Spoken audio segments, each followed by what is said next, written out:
Medical, engineering, management, legal studies, designing, design entrance, ഇങ്ങനെ ധാരാളം എൻട്രൻസുകളുണ്ട്. Inborn പൊട്ടൻഷ്യലുള്ള മേഖലയിൽ തന്നെയാണ് ഒരു കരിയർ കിട്ടുന്നതെങ്കിൽ എക്സലൻ്റായി പെർഫോം ചെയ്യാൻ സാധിക്കും. ഇത് മാറിപ്പോയാൽ ചിലപ്പോൾ അങ്ങനെ സാധിക്കണമെന്നില്ല. +1 സ്ട്രീം സെലക്ട് ചെയ്യുമ്പോൾ നമുക്കറിയാം സയൻസ് സ്ട്രീമുണ്ട്. സയൻസിൽ തന്നെ മാത്സ്, ഫിസിക്സ് വരുന്നതുണ്ട്. അതുകൂടാതെ ബയോളജി, മാത്സ്, ഫിസിക്സ് കോമ്പിനേഷൻ ഉണ്ട്. മാത്സ് ഇല്ലാതെ ബയോളജി, ഫിസിക്സ്, കെമിസ്ട്രി വരുന്ന അങ്ങനത്തെ ബയോളജി സ്ട്രീമുണ്ട്.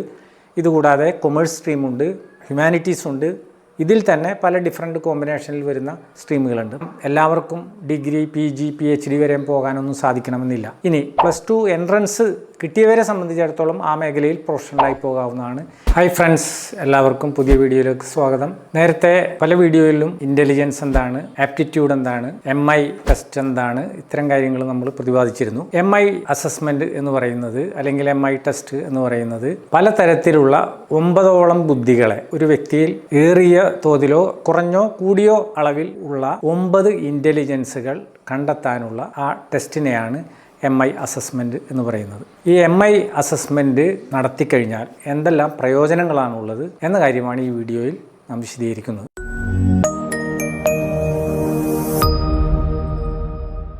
MI ടെസ്റ്റ് സാധാരണഗതിയിൽ ഇൻബോൺ പൊട്ടൻഷ്യൽ കണ്ടെത്താനുള്ള ഏറ്റവും നല്ല അഡ്വാൻസ്ഡ് ആയ ഒരു ടൂളാണ്. അത് ചെറിയ കുട്ടികൾ മുതൽ വലിയവർക്ക് വരെയും ഈ അസസ്മെൻറ്റ് നടത്താൻ സാധിക്കും. അതുകൊണ്ടുള്ള പ്രയോജനങ്ങൾ എന്തൊക്കെയാണ് എന്നതാണ് നാം ആലോചിക്കുന്നത്. ഒന്നാമത്തെ പ്രയോജനം, ഇപ്പോൾ കുട്ടികളെ സംബന്ധിച്ചാണെങ്കിൽ നമ്മളുടെ 8ാം ക്ലാസ് കഴിയുന്നതോടുകൂടി കുട്ടികൾ പലതരത്തിലുള്ള ഫൗണ്ടേഷൻ കോഴ്സുകൾക്ക് പോകാൻ തുടങ്ങും. നമുക്കെല്ലാം അറിയാം, ഇന്ന് എല്ലാ എൻട്രൻസുകളും +2 കഴിഞ്ഞെഴുതുന്ന എല്ലാ എൻട്രൻസുകളും വളരെ കോമ്പറ്റീറ്റീവാണ്. ലക്ഷക്കണക്കിന് പേരാണ് അത് എഴുതുന്നത്.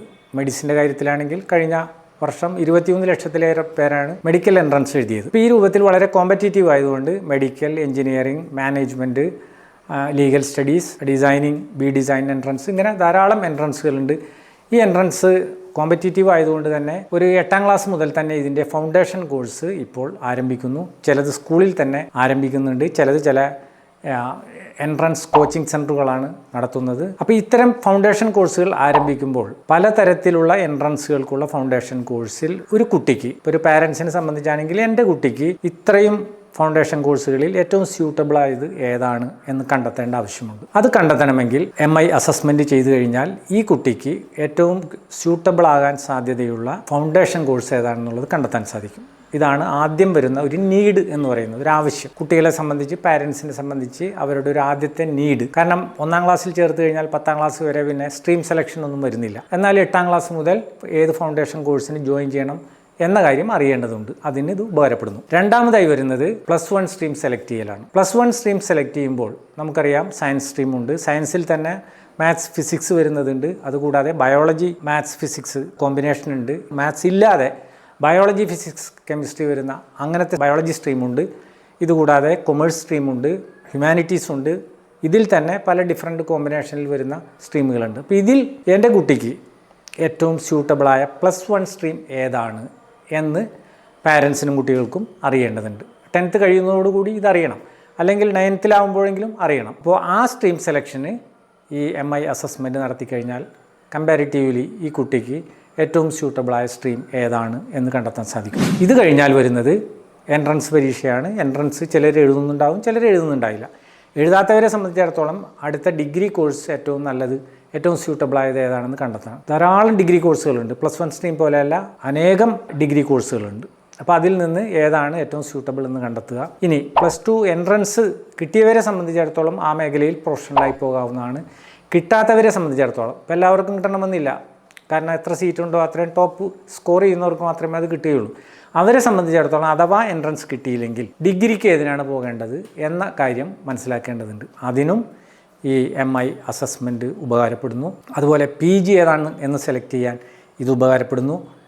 അതുകൂടാതെ റിസർച്ചിലൊക്കെ കപ്പാസിറ്റിയുള്ള കുട്ടിയാണെങ്കിൽ റിസർച്ചിന് കപ്പാസിറ്റി ഉണ്ടോ എന്നറിയാനും ഈ MI അസസ്മെൻറ്റ് ഉപകാരപ്പെടുന്നു. കാരണം എല്ലാവർക്കും ഡിഗ്രി, PG, PhD വരെ പോകാനൊന്നും സാധിക്കണമെന്നില്ല, അതിനുള്ള താല്പര്യമുണ്ടാകണമെന്നില്ല. അപ്പോൾ അത്തരത്തിലുള്ള കുട്ടികൾ ഡിഗ്രി കഴിയുമ്പോൾ ഒരു ജോലിയിലേക്ക് പോകേണ്ടതുണ്ടാവും. ചിലർ PG കഴിഞ്ഞാൽ ഒരു ജോലിയിലേക്ക് കയറേണ്ടതുണ്ടാവും. റിസർച്ച് വരെ പോകേണ്ട ആവശ്യമില്ല. അപ്പോൾ റിസർച്ചിന് കപ്പാസിറ്റിയുള്ള കുട്ടികളെ കണ്ടെത്താൻ ഇതുവഴി സാധിക്കുന്നു.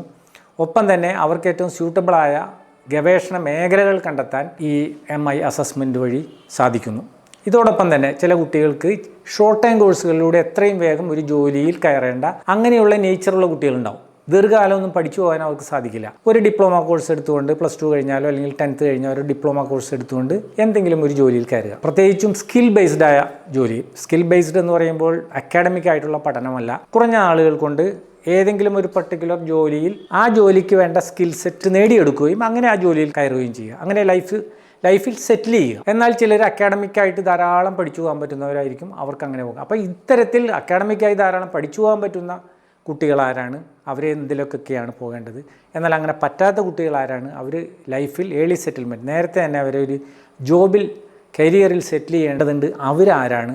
ഇത്തരം കാര്യങ്ങളെല്ലാം കണ്ടെത്താൻ. പിന്നെ ഏറ്റവും സ്യൂട്ടബിളായ കരിയർ. ഇപ്പോൾ നമുക്കറിയാം 6-7 വർഷത്തെ കോഴ്സ് കഴിഞ്ഞാൽ പിന്നെ ഒരു കരിയറിലേക്ക് കിടക്കുകയാണ്.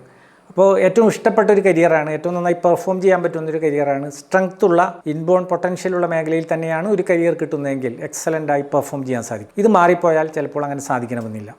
അപ്പോൾ ഏറ്റവും നന്നായി പെർഫോം ചെയ്യാൻ പറ്റുന്ന കരിയേഴ്സ് ഏതൊക്കെയാണ്? ഇത്തരം കാര്യങ്ങളെല്ലാം 8ാം ക്ലാസ്സിലോ അല്ലെങ്കിൽ അതിന് തൊട്ട് മുമ്പായോ തൊട്ട് ശേഷമായോ നടക്കുന്ന ഈ MI അസസ്മെൻറ്റിലൂടെ കണ്ടെത്താൻ സാധിക്കുന്നു. ഇത്രയും വളരെ വിപുലമായ പ്രയോജനങ്ങൾ ഈ MI അസസ്മെൻറ്റിലൂടെ കുട്ടികൾക്കും പാരൻസിനും ഒക്കെ ലഭിക്കും. ഈ വീഡിയോ നിങ്ങൾക്ക് ഇഷ്ടപ്പെട്ടുവെങ്കിൽ ലൈക്ക് ചെയ്യാവുന്നതാണ്. ഈ രൂപത്തിൽ പലപ്പോഴും കോഴ്സുകൾ സെലക്ട് ചെയ്യാൻ, ജോബുകൾ സെലക്ട് ചെയ്യാൻ, അതുപോലെ തന്നെ പലതരത്തിലുള്ള കൺഫ്യൂഷൻസ് എഡ്യൂക്കേഷൻ മേഖലയിൽ സ്ട്രീം സെലക്ഷന് നേരിടുന്ന പല കുട്ടികളും നിങ്ങളുടെ റിലേറ്റീവ്സായും സുഹൃത്തുക്കളായിട്ടുമൊക്കെ ഉണ്ടാകാം. അവർക്കിത് പ്രയോജനപ്പെടുന്നു എന്ന് തോന്നുന്നുണ്ടെങ്കിൽ നിങ്ങൾക്കത് ഷെയർ ചെയ്യാവുന്നതാണ്. ഇതുമായി ബന്ധപ്പെട്ട് തുടർന്നു വരുന്ന വീഡിയോകൾ പതിവായി ലഭിക്കാൻ നിങ്ങൾക്ക് ബെല്ലൈക്കൺ എനേബിൾ ചെയ്യാവുന്നതാണ്. അതുപോലെ ഈ മേഖലയിൽ നിങ്ങൾക്ക് എന്തെങ്കിലും സംശയങ്ങൾ കൂടുതലായി തീർക്കേണ്ടതുണ്ടെങ്കിൽ നിങ്ങൾ കമൻറ്റ് ബോക്സിൽ ആ പോയിന്റുകൾ സൂചിപ്പിച്ചാൽ ആ ഫീഡ്ബാക്ക് കൂടി കൺസിഡർ ചെയ്തുകൊണ്ടായിരിക്കും ഞങ്ങൾ ഇനിയുള്ള വീഡിയോകൾ പ്രിപ്പയർ ചെയ്യുന്നത്. ഈ മേഖലയുമായി ബന്ധപ്പെട്ട് നിങ്ങൾക്ക് ടെസ്റ്റ് ആവശ്യമാണെങ്കിൽ, നിങ്ങളുടെ സ്കൂളിൽ ടെസ്റ്റ് ആവശ്യമാണെങ്കിൽ, ഇൻഡിവിജ്വലി ഒരു കുട്ടിക്ക് ഈ ടെസ്റ്റ് ആവശ്യമാണെങ്കിൽ പാരൻസിന് കോൺടാക്റ്റ് ചെയ്യാവുന്നതാണ്. സ്കൂളിൽ ഇത്തരത്തിലുള്ള ടെസ്റ്റുകൾ നടത്തി അവർക്ക് കോഴ്സ് ആൻഡ് കരിയർ ഗൈഡൻസ് കൊടുക്കാൻ താല്പര്യമുള്ള അധ്യാപകർക്ക് കോൺടാക്റ്റ് ചെയ്യാവുന്നതാണ്. അതുപോലെ ഒരു പ്രത്യേക സ്ഥലത്ത് ഒരു എഡ്യൂക്കേഷൻ ഇൻസ്റ്റിറ്റ്യൂട്ട് ഉണ്ടെങ്കിൽ അല്ലെങ്കിൽ ഒരു കമ്മ്യൂണിറ്റി ഡെവലപ്മെൻറ്റ് ഓർഗനൈസേഷൻ ഉണ്ടെങ്കിൽ അവർക്കും അവരുടെ നാട്ടിൽ ഇത്തരത്തിലുള്ള കപ്പാസിറ്റി മാപ്പ് ചെയ്യുന്ന ടെസ്റ്റുകൾ സംഘടിപ്പിക്കാവുന്നതാണ്. അവർക്കും കോൺടാക്റ്റ് ചെയ്യാവുന്നതാണ്. ഇക്കാര്യത്തിൽ എന്തെങ്കിലും കൺസൾട്ടേഷൻ ആവശ്യമാണെങ്കിൽ അതിനും നിങ്ങൾക്ക് കോൺടാക്റ്റ് ചെയ്യാവുന്നതാണ്. താങ്ക്